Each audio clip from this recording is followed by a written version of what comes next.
ये कहानी ध्यान पूर्वक और मन लगाकर सुनो। वेदों में राजाओं के जो धर्म बताए गए हैं, राजा सदा आदर पूर्वक और सुख मानकर उन सब का पालन करता था।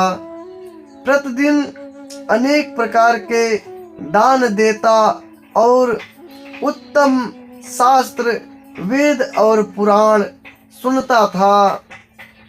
उसने बहुत सी बावलियां, कुएं, तालाब, फुलवाड़ियां, सुंदर बगीचे, ब्राह्मणों के लिए घर और देवताओं के सुंदर विचित्र मंदिर सब तीर्थों में, वेद और पुराणों में जितने प्रकार के यज्ञ कहे गए हैं, राजा ने एक एक करके उन सब यज्ञों को प्रेम सहित हजार हजार बार किया। हृदय में किसी फल की तो कामना न थी। राजा बड़ा ही बुद्धिमान और ज्ञानी था। वह ज्ञानी राजा कर्म, मन और वाणी से जो कुछ भी करता था सब भगवान वासुदेव के अर्पित करता था। वह राजा एक अच्छे घोड़े पर सवार होकर शिकार का सब सामान सजाकर विंध्याचल के घने जंगल में गया और वहां उसने बहुत से उत्तम उत्तम हिरण मारे। राजा ने वन में फिरते हुए एक सुअर को देखा। दांतों के कारण वह ऐसा दिख पड़ता था मानो चंद्रमा को ग्रस कर मुंह में पकड़कर राहु वन में आ छिपा हो। चंद्रमा बड़ा होने से उसके मुंह में समाता नहीं है और मानो क्रोधवश वह भी उसे उगलता नहीं है। यह तो सुअर के भयानक दांतों की शोभा कही गई है।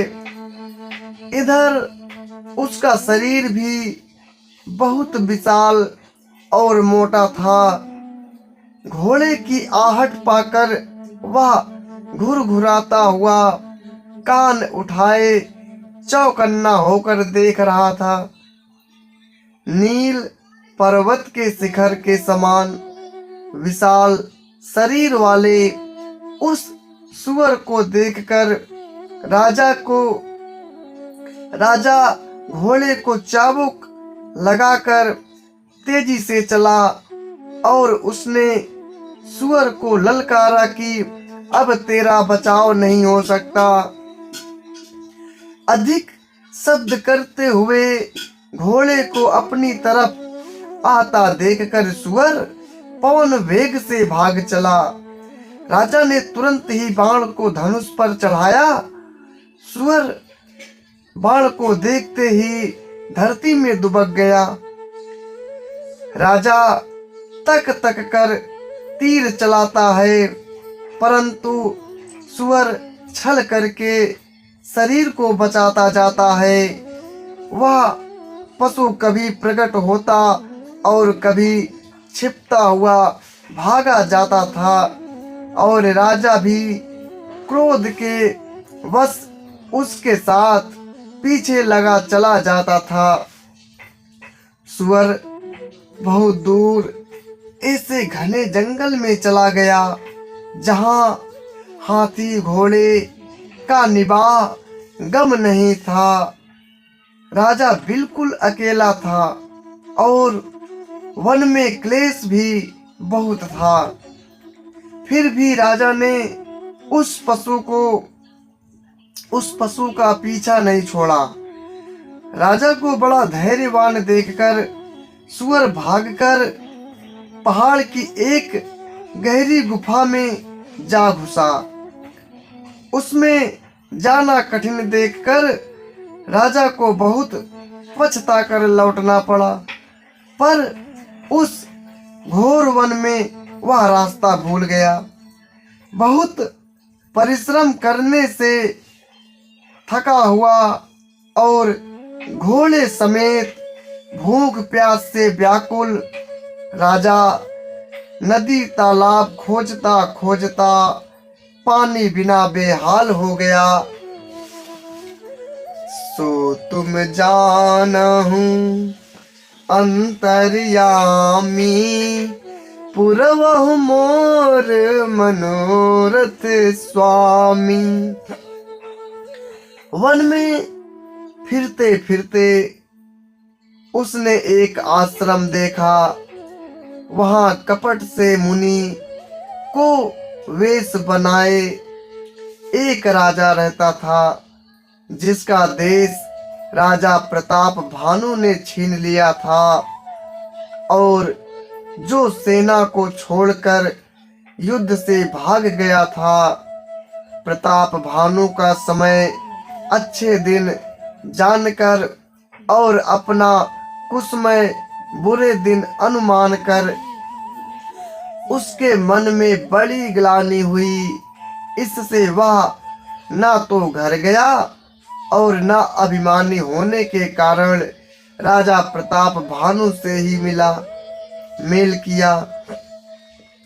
दरिद्र की भांति मन ही में क्रोध को मारकर वह राजा तपस्वी के भेष में वन में रहता था। राजा प्रताप भानु उसी के पास गया। उसने तुरंत पहचान लिया कि यह प्रताप भानु है। राजा प्यासा होने के कारण व्याकुलता में उसे पहचान न सका। सुंदर वेश देखकर राजा ने उसे महामुनि समझा और घोड़े से उतरकर उसे प्रणाम किया, परंतु बड़ा चतुर होने के कारण राजा ने उसे अपना नाम नहीं बतलाया। राजा को प्यासा देखकर उसने सरोवर दिखला दिया।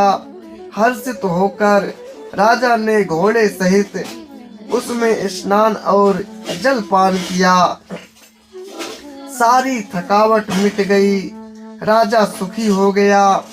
तब तपस्वी उसे अपने आश्रम में ले गया और सूर्यास्त का समय जानकर उसने राजा को बैठने के लिए आसन दिया।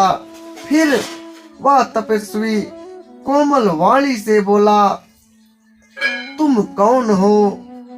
सुंदर युवक होकर जीवन की परवाह ना करके वन में अकेले क्यों फिर रहे हो? तुम्हारे चक्रवर्ती राजा के से लक्षण देखकर मुझे बड़ी दया आती है।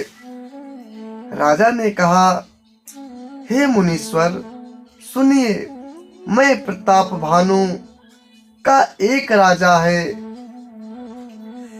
मैं उसका मंत्री हूँ। शिकार के लिए फिरते हुए राह भूल गया हूँ। बड़े भाग्य से यहाँ आकर मैंने आपके चरणों के दर्शन पाए हैं। हमें आपका दर्शन दुर्लभ था। इससे जान पड़ता है कुछ भला होने वाला है। मुनि ने कहा, हे तात, अंधेरा हो गया है। तुम्हारा नगर यहाँ से 70 योजन पर है। हे सुजान, सुनो, अंधेरी रात है, घना जंगल है, रास्ता नहीं है। ऐसा समझकर तुम आज यहीं ठहर जाओ, सवेरा होते ही चले जाना। तुलसीदास जी कहते हैं कि जैसी भवितव्यता होनहार होती है, वैसी ही सहायता मिल जाती है। या तो वह आप ही उसके पास आती है या उसको वहां ले जाती है। हे नाथ, बहुत अच्छा। ऐसा कहकर और उसकी आज्ञा सिर चढ़ाकर घोड़े को वृक्ष से बांधकर राजा बैठ गया।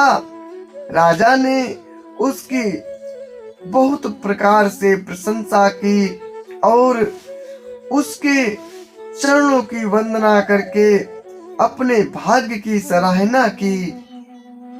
फिर सुंदर कोमल वाणी से कहा, हे प्रभु, आपको पिता जानकर मैं ढिठाई करता हूँ। हे मुनीश्वर, मुझे अपना पुत्र और सेवक जानकर अपना नाम धाम विस्तार से बतलाइए। राजा ने उसको नहीं पहचाना, पर वह राजा को पहचान गया था। राजा तो शुद्ध हृदय था और वह कपट करने में चतुर था। एक तो वैरी, फिर जाति का छत्री, फिर राजा। वह छल बल से अपना काम बनाना चाहता था। प्रेम से बोलो सियावर रामचंद्र भगवान की जय।